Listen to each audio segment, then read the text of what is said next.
Welcome back, ladies and gentlemen, to Peckham, South London. Today we're going to go on a bike ride through Peckham's most popular neighborhood. But before we do, we're going to walk back to the train station. And we're treading this familiar territory because of a comment I received on my last episode, where we walked from my apartment to the train station. One of my North American viewers wrote the following, quote, "I get your point, but the shitty scene of closed up shops with those sheet metal closings, scratches and graffiti on the walls and windows, and trash and shit everywhere isn't helping much the case of what American urbanization should look like. Don't get me wrong, it's not like America's cities are like this or even worse, and I agree with what you are saying, but focusing on optics helps a lot to get your point across." Unquote.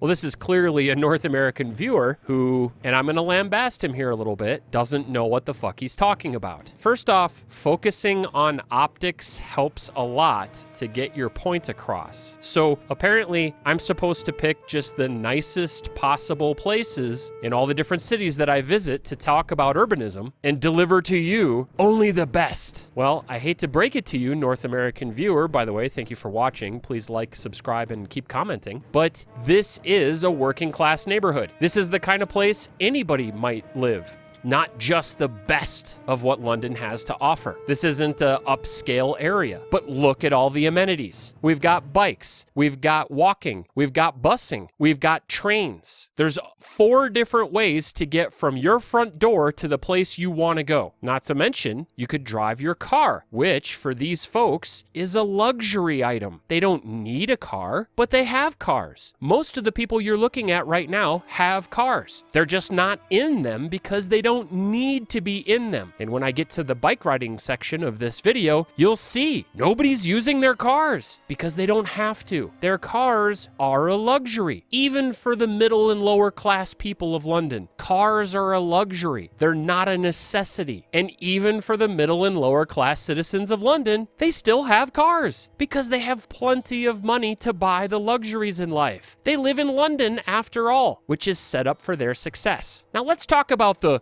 shitty sheet metal closings and scratches and graffiti on the walls and windows and trash and shit everywhere that this moron thinks is a problem. Well, first of all, this graffiti and these closed up stores are small businesses. The reason they're not open is because it's 9 a.m. and these folks are probably taking their children to school. Don't worry though, they'll be in their businesses offering you goods and services soon enough. And the reason why there's trash outside is because that's how London gets rid of its trash. They set it outside, and then the civil servants, the garbage folk that come to pick up the trash, come and pick it up. They do that overnight. Now, these folks probably put the trash out, but maybe they put it out too early or too late, or maybe the trash people just missed it. But don't worry, somebody will be around pretty soon, probably tonight, to pick it up. That's just how this city works. That's how they get rid of their trash. And yeah, sometimes there's trash out on the streets, but only a moron North American who's used to driving in his car everywhere he goes, because that's the only option he has, sees a little bit of trash on the streets and thinks, oh, this is a shitty neighborhood. And by the way, take a look out your window while you're driving. Notice all the homeless people begging. Notice all the poverty. Notice all the drug addicts. Notice all the people that are in destitute and are wishing they had a car or a place or any kind of shelter. You'd rather look at that than a little bit of graffiti in an otherwise flourishing neighborhood. All these storefronts are occupied. These are small business owners. They're just not here to lick your ass for you at this very moment. And so their shops are closed up. And yeah, there's graffiti. This is a major city though. There's a lot of folk around, children and scoundrels and whatnot, riffraff, spraying graffiti on things. So what? If you think this isn't a resounding endorsement of good city living, of good urbanization, just because there's a little bit of graffiti and some trash, then you're a fucking moron. And if you watch my last video, then you noticed all the good aspects of what's going on this street. Look at all the transportation options. Look at all the people out with their children and their babies and walking their dogs. Look at how many people are on their way to the train,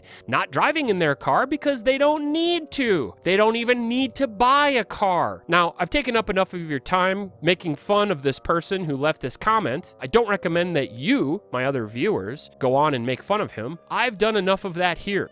All right, now let's go for a bike ride. Right through this tunnel here, there is a bank of rental bikes. They're super easy to rent. I'm just going to scan the QR code, download the app, get on the bike, and go.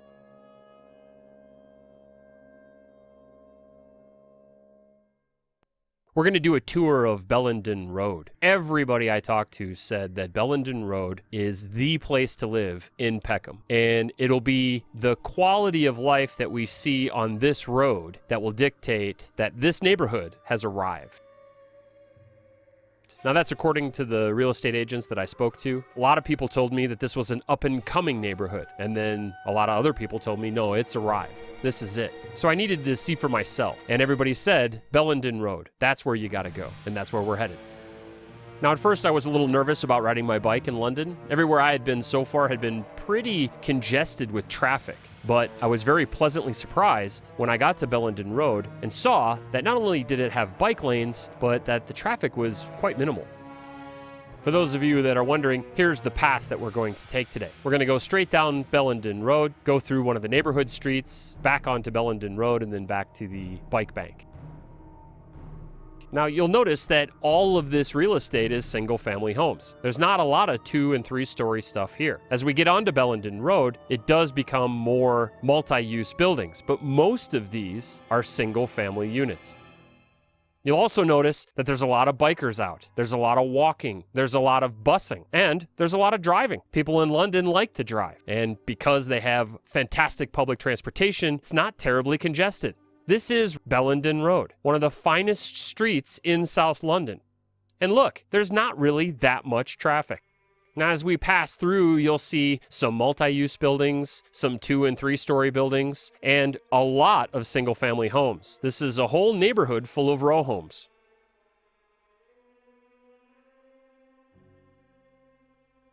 Notice how all the cars are parked? This is a Tuesday morning in London. These people don't use their cars to get to work. They take the bus, they take the train, they walk, and they bike.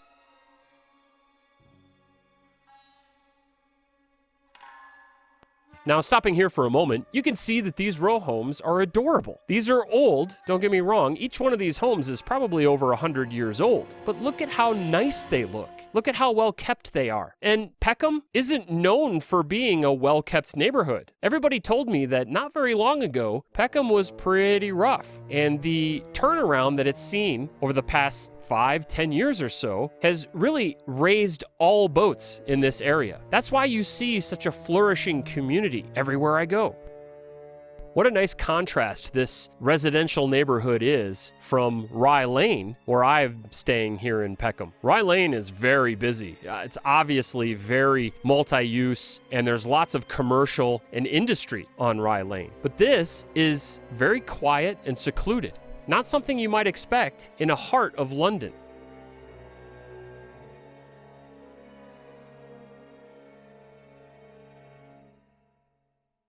Here's one of the main streets, and you can see there's plenty of traffic on this street. Buses every few minutes, motor vehicle drivers, but also people on bicycles, people walking, and so on.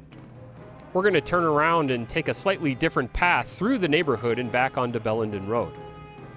So we're off of Bellenden Road now, and we're into, again, another residential area. Row homes, single-family homes, and the occasional complex. One thing you won't see until we get back onto Bellenden Road is retail stores or bars. There may be an occasional pub here and there, but most of that activity, that retail activity, is going to be on Bellenden. What's so nice about these mixed-use neighborhoods is you're never too far from a bus stop. You're never too far from bicycle parking. You see these bicycle garages every so often on the sides of the streets. That's what they're for. They're for parking and securing the neighborhood bicycles. You're never too far from a train or public transportation. And of course, you can always just drive your car. There's plenty of space here for cars. And every so often, at most of the intersections, you'll see some retail and commercial stuff. You'll see clothing stores and boutiques and places to get your nails done and your hair and grocers and stuff like that. This right here is the heart of Bellenden Road. One of the keys to good urbanism is no matter where you live, you're never terribly far from anything that you might need. So the concepts in the United States of 15-minute cities, that's bullshit. In the United Kingdom, a 15-minute city is a waste of time. They are looking more for 5-minute cities, 2-minute cities. You should be able to walk out your front door, hungover from the night before, get to a convenience store within a block or two, and get your Red Bull and be on your way. You can see the train is on my left, and we're getting closer to the train station. There's a bike bank right up here by the church. I'm going to drop off and check in my bike, and then we're going to take a little walk. I wanted to do some walking in this neighborhood to see what it was like, and eventually we'll end up back on Rye Lane. You'll notice that I check my map pretty often. I'm still really new to London, so I don't always know exactly where I am or where I'm going. And it's not a grid system, so it's pretty easy to get lost in London if you're not paying attention. Now, the nice thing about London is it's not very easy to stay lost. You might take a wrong turn or go down the wrong way, but it's pretty easy to determine where you're at once you get there, and then you can figure out where you need to be. Well, here we are back at the train station. Now, just north of the park that we just went through down to Bellenden Road, there was another road that wound its way back over to Rye Lane, and I wanted to walk it to see what it's like to walk in this neighborhood. As you can see, this isn't ideal. This sidewalk isn't really all that wide, and there's an awful lot of cars parked. This would be a great place for London to expand its walking and biking infrastructure and maybe close off this road to cars altogether, or just make it a one-way where you can only park on one side. Even in a place like London, there's still work to be done. Now, this is infinitely better than any place you're ever going to find in the United States or Canada, but for London, it still needs work. There's still plenty of gaps to fill and places to make more accommodating. Now, the reason I crossed the street here is because there were people coming the other way. And as you can tell, this sidewalk isn't actually wide enough to accommodate both of us passing each other. So I found it easier to just cross the street. One interesting aspect of London is all the flora. It's actually quite tropical looking. It's just thicker skinned, so it can handle the London winters. London is quite green and pretty, and in fact, I think it's even designated as a forest. The city itself is considered a forest because of how many trees and how much greenery there is.